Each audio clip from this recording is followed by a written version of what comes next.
à tous, bienvenue sur la chaîne Electron Libre Reportage Auto. Aujourd'hui à l'essai, la Hyundai Ioniq 6.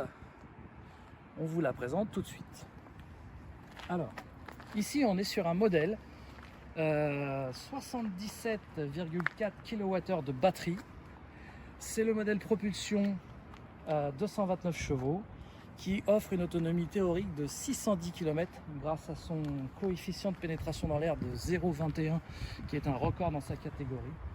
Donc c'est une très jolie voiture, on appelle ça un peu un streamliner en fait. Un streamliner, c'est cet effet très aérodynamique qui date des années 30. Et donc cette voiture a vraiment un coefficient de pénétration dans l'air qui lui permet d'avoir une autonomie très élevée. 229 chevaux, ça peut paraître pas beaucoup, mais croyez-moi, ça marche déjà très bien. Et donc c'est un véhicule qui fait 4,80 m de long, qui pèse 2 tonnes 100. Et donc là on est dans une version exécutive à 61 400 €. L'entrée de gamme coûte 51 000 €, à peu près 52 000 à peu près. Et la plus chère monte à 67 000 € avec donc les rétroviseurs caméra, avec les 4 roues motrices. Là ici on est sur un modèle propulsion. Donc on va vous présenter, alors déjà on va vous montrer un petit peu les ouvrants, c'est-à-dire le coffre. Alors attends, comment ça marche ça? Je sais qu'il y a un bouton sur... Ouais, mais on a un bouton sur la télécommande, je sais plus lequel c'est. Je crois que ça va être celui-là. Voilà, ouais, c'est ça. Et si on reste appuyé, ça ouvre le coffre en principe. Ouais, c'est ça. Voilà, donc on a un coffre de 400 litres avec une banquette 2 tiers 1 tiers qui permet d'avoir un coffre beaucoup plus grand. Alors je connais pas la capacité totale, mais là on a 400 litres. C'est pas un rayon, c'est un petit peu dommage, mais ils auraient pu mettre un rayon. Et on a donc un sous-coffre où on peut ranger quelques bricoles. Voilà, ici, petit sous-coffre. Mais rassurez-vous, il y a un autre coffre à l'avant qu'on va vous montrer.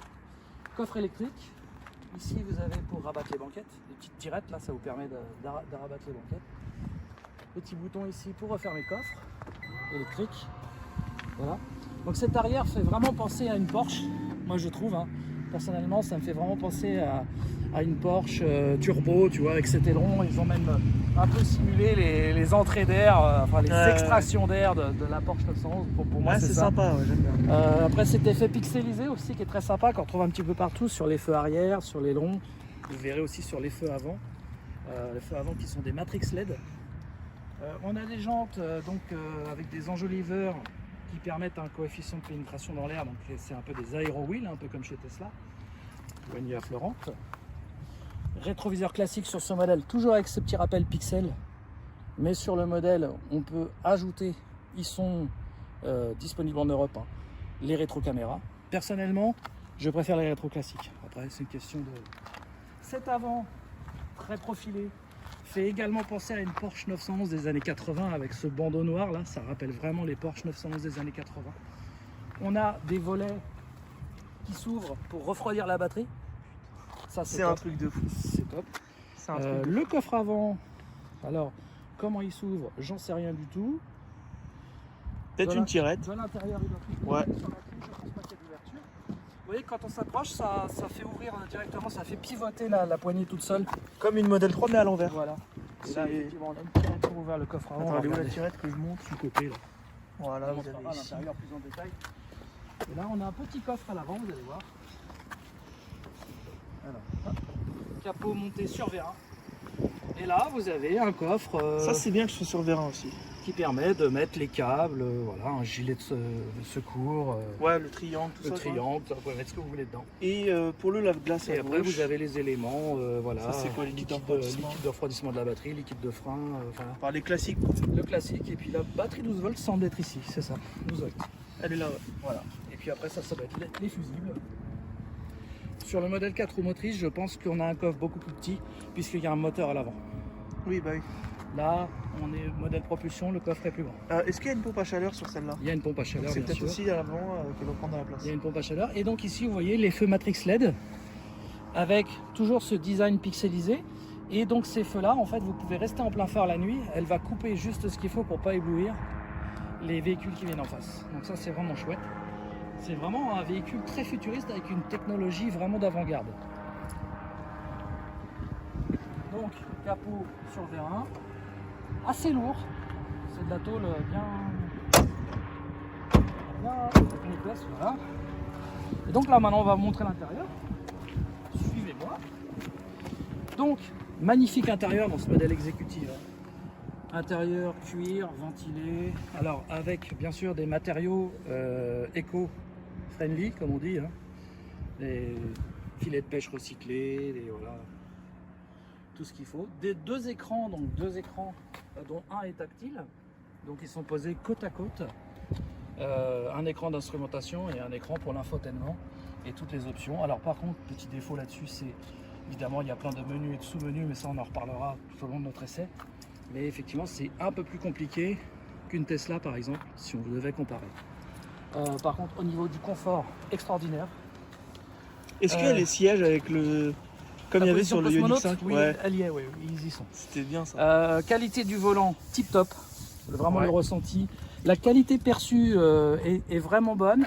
Après, il reste quelques plastiques un peu durs, bon, mais Et franchement... même regarde l'intérieur de porte avec le son Bose, hein, c'est Ouais, bien. alors voilà, elle est équipée du son Bose, j'allais y venir. Pédalier alu d'origine aussi. Pédalier alu, on a un tunnel central avec plein de rangements ici. Ouais, je vous montre. Voilà, on peut ranger des Éclatage tas de en choses. Excuse-moi, voilà. Voilà, parfait. Ici, donc ici on a toutes les vitres électriques, avant, Tout est ici, arrière. donc t'as pas- ah oui, Tout t'as est plus ici, rien sur la ouais. porte. Voilà, ici on a la condamnation des vitres pour les passagers arrière, pour que les mômes ne jouent pas avec. On a un toit vitré avec Toit panoramique. Ouais. occultant, voilà. Et puis On peut voir ici, ouais, il est en vitre, en verre. Et ici on a un volant donc avec plein de fonctions. Ici on peut changer les modes de conduite. Enfin tout ça on va vous montrer ça lors de notre essai, hein, le sélecteur de vitesse, tout ça on va vous montrer ça bien en détail. Peut-être montrer à l'arrière aussi. Les places arrière, Ça peut être pas mal, ouais. oui c'est très pratique l'ouverture parce que les poignées sont déjà sorties en fait. En plus là on a l'exemple avec le porte-gobelet au milieu là. Voilà, donc accoudoir central avec des porte-gobelets. Ah, il y a deux USB-C aussi à l'arrière. Voilà, deux USB-C. Pas Vous mal. voyez que les sièges sont complètement réglables, hein, et puis ici, donc à l'arrière, évidemment, on a une habitabilité qui est vraiment très bonne. Alors, le ciel de toit est un peu bas, mais moi, comme je fais qu'1m70, ça va très bien. Mais là, quelqu'un qui est grand, peut-être il sera un peu. Oui, il serait peut-être un peu plus juste, mais bon, en même temps, c'est le côté streamliner hein, qui fait que l'arrière est très bas. Et donc, Ouais. forcément, on ne peut pas avoir l'aérodynamique et la hauteur de plafond. Hein. À un moment donné, il faut faire des choix. Des petits rangements, des petits filets, enfin la qualité, alors la place, hein, vous avez vu cette place qu'il y a, incroyable. C'est une vraie 5 places, pas de tunnel central, donc le passager au milieu, il sera bien loti aussi également, hein, vous voyez. Ouais. Et puis j'aime bien cette forme des appuis-têtes là. Les fenêtres, elles s'ouvrent comment à l'arrière? Niveau. Fenêtres, Est-ce qu'elles alors, s'ouvrent entièrement ou pas? écoute, essaye, si Bah, tu il arrives. faut la démarrer, je Faut crois. peut-être que je la mette peut-être que je la démarre, mais je Siège crois chauffant à l'arrière qu'elle aussi. descend d'en bas. Regarde, il y a un bouton pour les sièges chauffants Ouais. à l'arrière. Là on est dans le modèle exécutif, donc tu as toutes les options quasiment. Hein. Après, faites attention avec le siège chauffant, ça fait des fois. Toi, Voilà. tu peux montrer les compteurs si tu veux, puisque je les ai allumés, mais bon, on les verra. Mais... Hein, il y a des petits soucis des fois liés au siège chauffant. Ouais, c'est Je vous aberrant. laisserai découvrir. Alors, vitre arrière. Ouais, tiens, je la joue Ah. ouverte. Ça descend quasiment jusqu'en bas. Ouais, ça va. Franchement, ça va. Ça va. Ouais, quasiment jusqu'en bas. Ouais, tu voulais Et à savoir. l'avant, du coup, fais voir. Ah bah à l'avant, oui, ça descend jusqu'en bas. Ouais, ça, y a pas de souci. Ouais. Alors, la voiture est assez large, hein, c'est quand même une voiture assez large. Donc quand on va au péage, par exemple, c'est un peu... faut faire Les attention. compteurs, ils sont comme ça. Alors les compteurs là sont noirs, mais on peut les mettre blancs. On peut les mettre à fond blanc ou à fond noir, on choisit ce qu'on veut. Ok. Donc là, on a une autonomie de 439 km avec 100%, mais en fait, ça dépend comment a été conduite la voiture avant. Vous verrez dans notre essai qu'on peut faire bien plus. Tout dépend des conditions, bien sûr.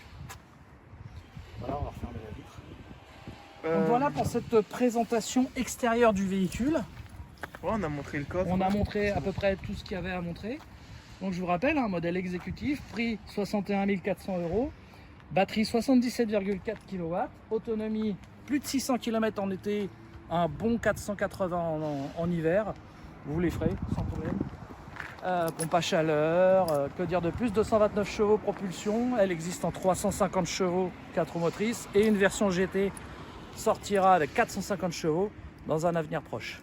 La batterie de 53 kW n'existe pas en Europe, uniquement le modèle 77,4 kWh est proposé pour l'Europe. Prix d'entrée de gamme 51 400 €. Voilà, on est parti pour l'essai. C'est parti. Nous sommes donc à bord de la Hyundai Ioniq 6. Voilà comment ça se présente. Nous sommes donc chez Hyundai à Dieppe, qu'on remercie vivement de nous avoir prêté la voiture. Donc là on est chargé à 97% et ça nous indique une autonomie pour l'instant de 445 km. Donc ça c'est le modèle grande batterie, 77,4 kW, propulsion 225 chevaux. Et dans la version haut de gamme, la seule chose qu'on n'a pas dessus, c'est les fameux rétro caméras qui sont disponibles, hein. Mais sur celle qu'on a là, on a des rétros classiques. Voilà, donc on est parti pour la promenade. Ah voilà les premiers tours de roue, donc on vient de partir de la concession. Alors déjà on entend un bruit. Ça s'entend bien, hein. C'est assez marrant. Là on est en mode éco, donc on n'a pas toute la puissance, hein, mais ça réagit plutôt bien. Au niveau de la prise en main, on a un volant qui est beaucoup plus grand que ma voiture habituelle, donc forcément ça fait un peu bizarre au début, mais on a l'impression d'avoir une voiture très large. Il fait quand même 4,85 m de long, hein, c'est pas une petite voiture. Mais sinon, ouais, très agréable à conduire pour l'instant, hein. Voilà. On va tester ça donc sur un long trajet, puisqu'on a la voiture pendant 2 jours. Ça la ramène que demain. Donc là, on va parcourir à peu près, je pense, 350 km avec.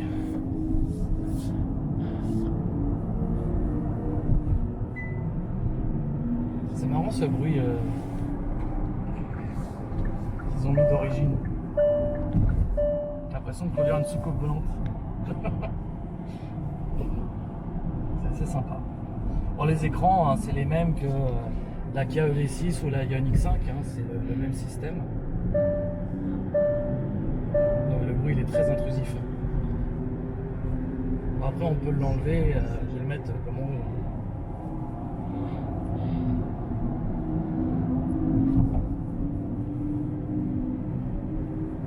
Là c'est sympa, ça donne le sourire. Même en mode éco, hein. Donc là on a différents modes qui sont ici, hein, réglés grâce à ce petit bouton. Pour l'instant je laisse en éco. Je le mettrai tout à l'heure en mode un peu plus péchu pour voir ce qu'elle a dans le ventre. Donc le constructeur annonce plus de 600 km d'autonomie. Alors pour l'instant c'est pas du tout le cas, mais en même temps il fait froid, il fait très froid aujourd'hui. Et la voiture n'a que 12 km au compteur, je suis le premier à l'essayer. C'est une exclusivité de cette concession là. Donc forcément elle n'est pas du tout calibrée, hein. Là pour l'instant elle affiche 439, mais en fait tout dépend du mode que vous allez utiliser, de comment vous allez conduire, des températures extérieures, de la climatisation, enfin tout ça c'est des paramètres qui rentrent en compte pour modifier évidemment l'autonomie de la voiture. Alors on va se faire une petite accélération, j'ai mis en mode sport. On a mis le GPS, hein. C'est le même que la Tesla.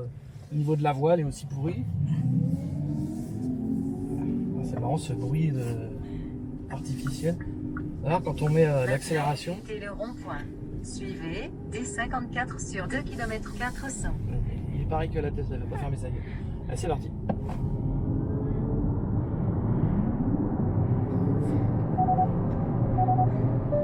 Ah, c'est marrant, on a l'impression que ça passe des vitesses aussi. Ça change le son. C'est assez marrant, c'est pas mal. Et ça accélère bien, là je me suis mis en mode sport.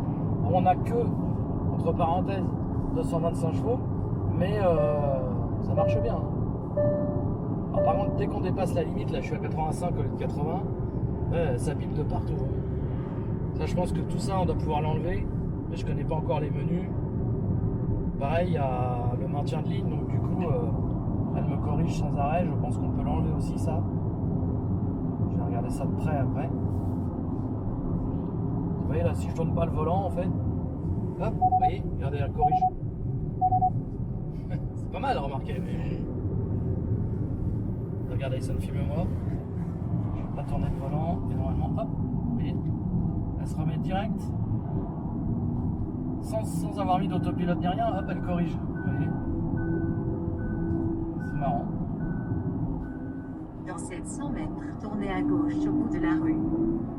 Alors c'est pas mal, mais par contre, si on veut conduire soi-même, bah, ça corrige sans arrêt, donc c'est chiant. Donc ça, faut le déconnecter quand vous voulez conduire vous-même. Là, j'étais à 81 et bip. Calmos là. Dans 300 mètres, tournez Avec à moi, elle va gauche pas arrêter de de la biper. rue. Et donc là, nous testons l'autopilote. Donc on a un petit bouton là pour le maintien de ligne et un petit bouton là pour le régulateur. Ensuite ici, il n'y a plus qu'à faire, plus et moins. Donc là, je me suis calé à 110, gardez les mains sur le volant, ok. Et bah là, ça marche plutôt bien, ça a l'air d'être bien. Voilà, on va voir la petite courbe là-bas, comment ça se goupille. En tout cas, c'est pas mal. On voit qu'il y a une petite flèche au milieu là, qui fait un peu comme sur les Tesla quand on est en navigation en autopilote. Ouais, non, c'est... Ah, ça marche bien, ça suit bien. Je sais pas ce qui se passerait si je mets le clignotant. Parce qu'il faut que je valide. Je change pas de voie. Ah ouais. Alors là par contre, vous voyez, elle vient de m'enlever l'autopilote sans me prévenir. Ce qui fait que là, si j'avais pas fait gaffe, j'allais dans la rambarde. Ça par contre, c'est moyen. Hein. C'est bizarre. Elle a fait un truc bizarre là. Elle était partie dans la bande d'arrêt d'urgence. Est-ce que c'est le fait que j'ai mis mon clignotant? Je ne sais pas.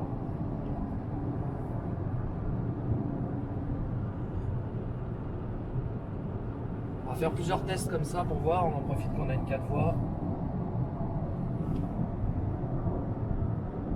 Ça nous indique également les stations de recharge à proximité. Donc là, on en a une à 13,2 km.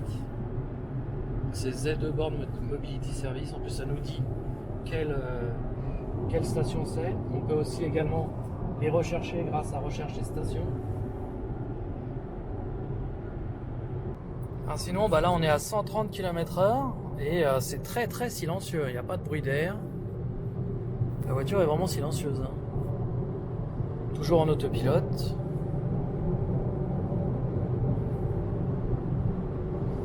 « 420 km d'autonomie, 85% de batterie. »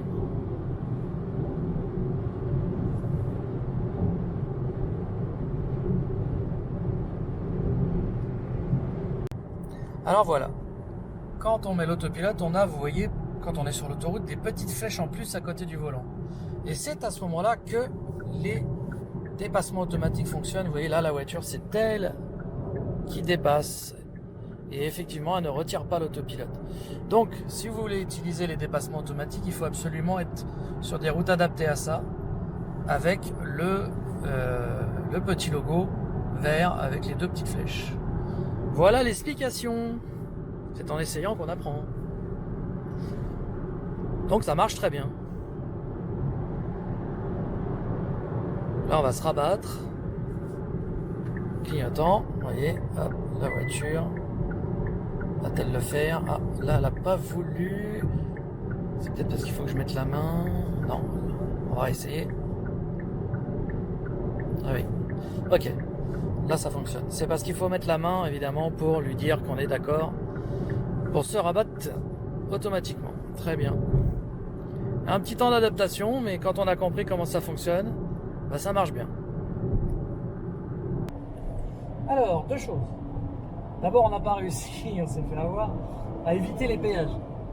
Là dans le GPS, pourtant il y avait écrit éviter autoroute, j'ai pas compris, elle les a pris quand même, et du coup le péage. C'est pas le problème, ça coûte 2 €, c'est pas le problème. Le problème, c'est la largeur de la voiture. Ce qui fait que moi, au péage, j'arrivais pas à atteindre le truc pour payer, donc j'ai bien galéré. Autre chose, ici, on peut voir qu'on est sur le national, et donc on n'est plus sur l'autoroute. Et là, vous n'avez plus les petites flèches, je vais t'emprunter. Vous n'avez plus les petites flèches ici, à côté du volant. Donc là, je n'ai plus les dépassements automatiques. Donc visiblement, les dépassements automatiques, c'est uniquement sur les autoroutes. Voilà. Sinon aussi, autre chose, le bruit de moteur qu'ils ont synthétisé, en fait, n'est présent que si on accélère fort. C'est-à-dire que là, vous voyez, on l'entend. Si je suis à vitesse stabilisée, on l'entend pas. Donc c'est pas intrusif quand vous êtes à vitesse stabilisée. Vous n'avez pas le bruit qui vous casse les oreilles. Pareil, ce bruit, bien sûr, si vous en voulez pas, vous pouvez carrément le déconnecter totalement.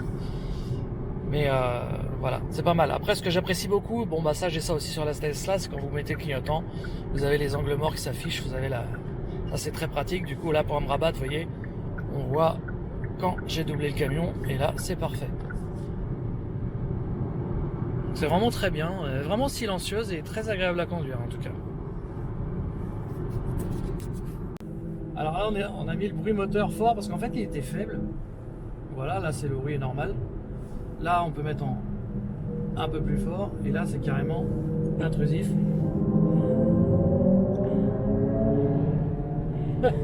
Ou alors on peut le désactiver. Par contre, il n'y a qu'un seul bruit possible. On n'a pas le choix parmi d'autres bruits moteurs. C'est ce que je voulais voir au départ. On va mettre faible.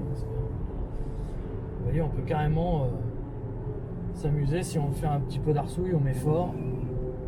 Et là, on peut faire des...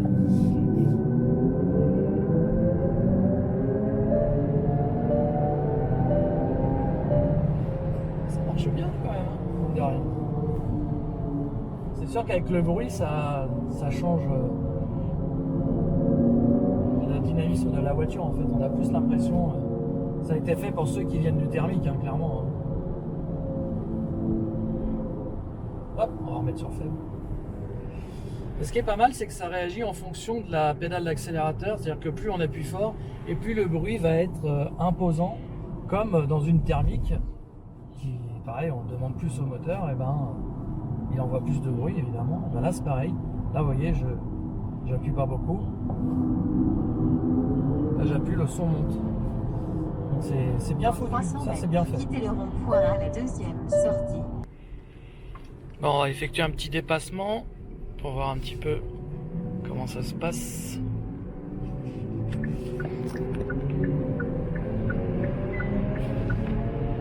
Ouais, il y a de la puissance. Hein. Il y en a largement assez. Ça accélère bien.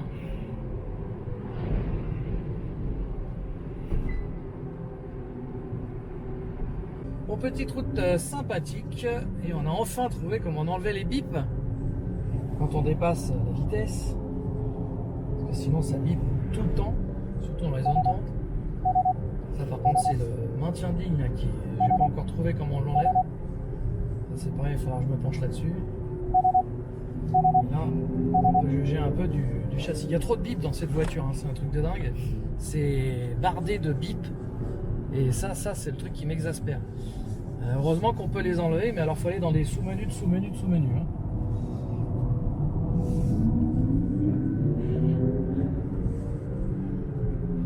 On va essayer de le doubler, lui, ce serait pas mal. Sans profiter un peu du châssis de la voiture. Voir ce que ça donne.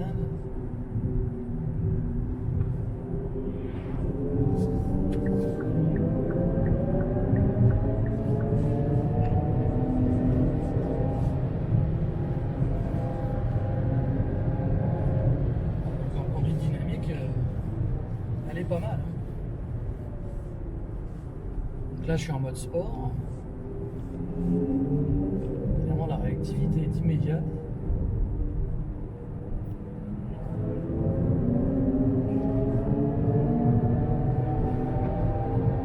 Là, la direction est assez bonne. Hein.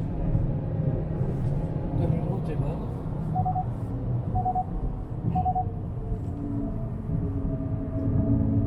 Pas.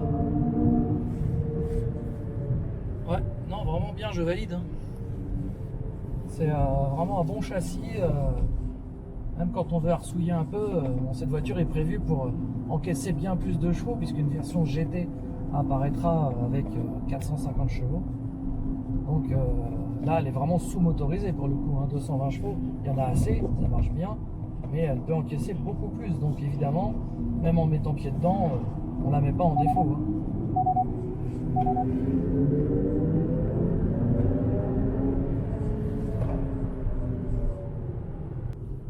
Bon, on a enlevé le maintien de ligne. Du coup, il n'y a plus de bip non plus. Et là, maintenant... ah ouais. Ah ouais, c'est mieux là. Là, je conduis. Là, c'est pas la voiture qui me corrige tout le temps. Donc la suspension est typée assez ferme. Hein.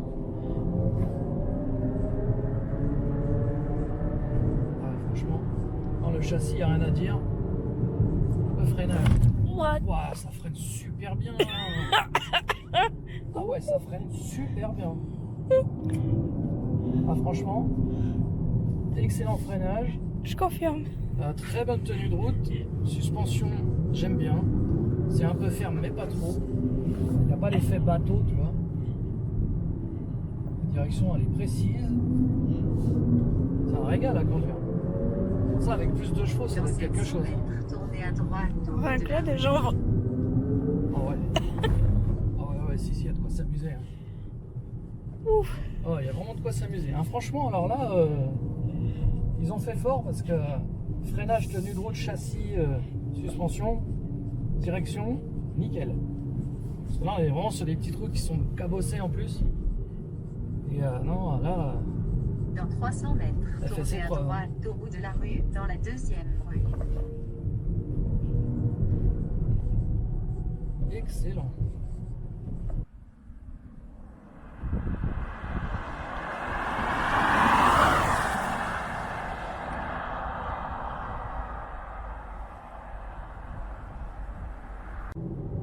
Donc là on peut voir que j'ai désactivé le maintien de ligne mais j'ai mis l'autopilote et ça fonctionne parfaitement et du coup je n'ai plus ces bips incessants là qu'il y avait au tout début tout à l'heure. Alors ce que j'apprécie beaucoup dans cette voiture c'est que vous avez des palettes au volant qui permettent d'avoir de la régénération. Donc là par exemple je suis en roue libre, vous voyez je laisse la voiture couler et si j'appuie là, hop, elle va commencer un peu à freiner, là encore plus et là on est carrément en e-pédale jusqu'à l'arrêt complet. Donc quand vous roulez sur une droite comme ça, vous enlevez tout et hop là la voiture vous la laissez glisser tranquillement. Et ça c'est vraiment, j'ai ça sur ma Smart et c'est vraiment génial. Moi j'adore les palettes de régénération au volant, c'est très pratique. Ensuite le petit bouton Drive Mode, là je trouve ça très sympa, ça fait Audi. Et là vous avez donc les modes Eco, Normal, Sport.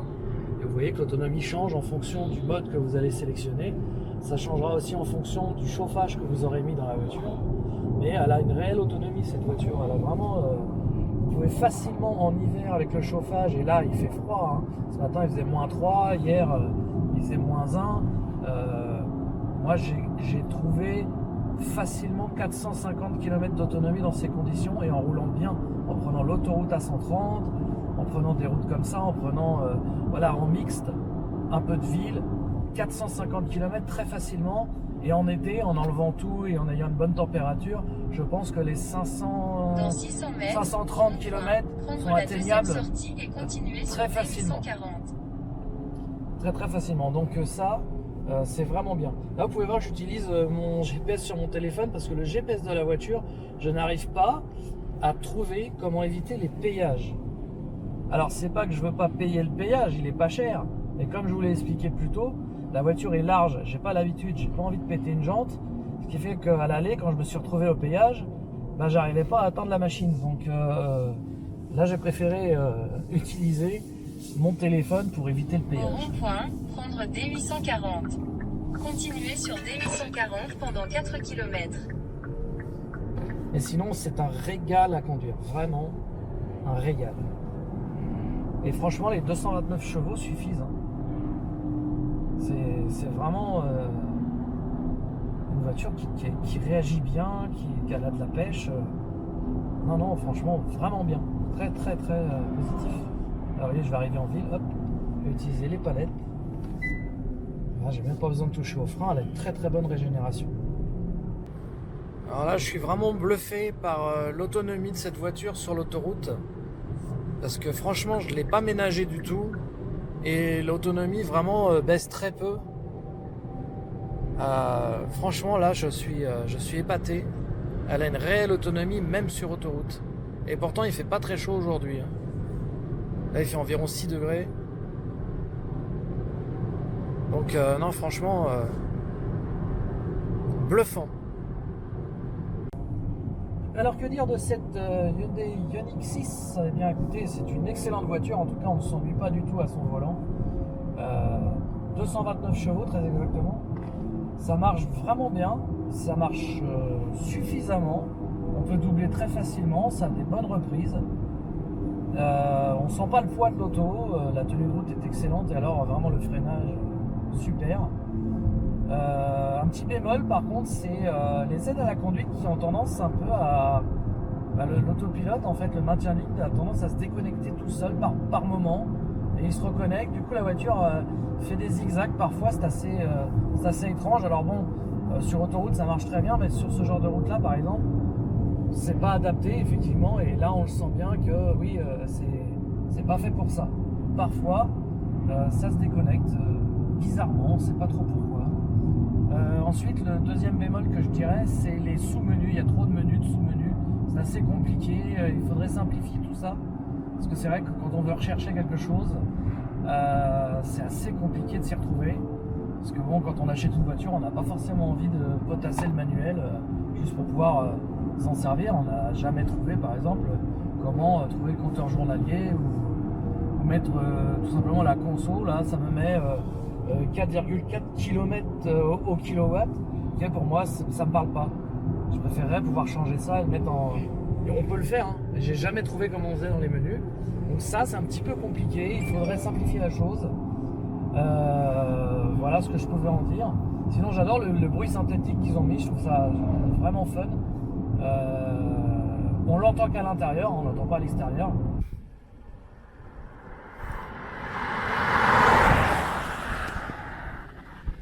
Il y a un bruit pour les piétons à vitesse lente, mais c'est pas ce bruit-là. Niveau finition, là, on est dans un modèle à 61 000 €. Donc, on est dans un modèle bien équipé avec très belle finition, un très bel intérieur blanc en cuir. Par contre, c'est une version propulsion 229 chevaux. Il faut savoir qu'en Europe, seule la batterie de 77,4 kWh sera proposée pour l'instant. Ensuite viendra, donc il y a des modèles de base à 51 000 €. On a ce modèle-là à 61 000 avec toutes les options, et on a le modèle 4 roues motrices 329 chevaux, je crois, qui est proposé à 65 000 €. Et en option, là ici on a le blanc nacré. En option, vous pouvez également avoir les rétros caméra. Là, on a des rétros classiques. À titre personnel, je préfère les rétros classiques. Maintenant, chacun jugera. Vous êtes libre de m'en parler dans les commentaires, mais en tout cas, moi, je préfère les rétros classiques. Je trouve que c'est plus, je sais pas, j'arrive pas à m'adapter au rétro. C'est comme le rétro intérieur, je le préfère en comme ça classique qu'un rétro caméra. Voilà. Virage dangereux sur 200 mètres. Sinon, voilà, excellente tenue de route, excellent freinage. Virage dangereux. Ça marche vraiment bien. Je l'ai poussé un petit peu pour voir. C'est vrai que ça marche vraiment bien. C'est une voiture très plaisante à conduire. Reste son tarif qui quand même est très élevé et n'est pas à la portée de toutes les bourses. C'est bien dommage parce que cette voiture mériterait de toucher un public plus large, parce que c'est vraiment une très bonne voiture, très agréable à conduire. Mais la concurrence fait rage. Et est-ce qu'elle trouvera sa place sur le marché? Eh bien, l'avenir nous le dira. En tout cas, merci d'avoir visionné cette vidéo. J'espère que cet essai vous aura plu.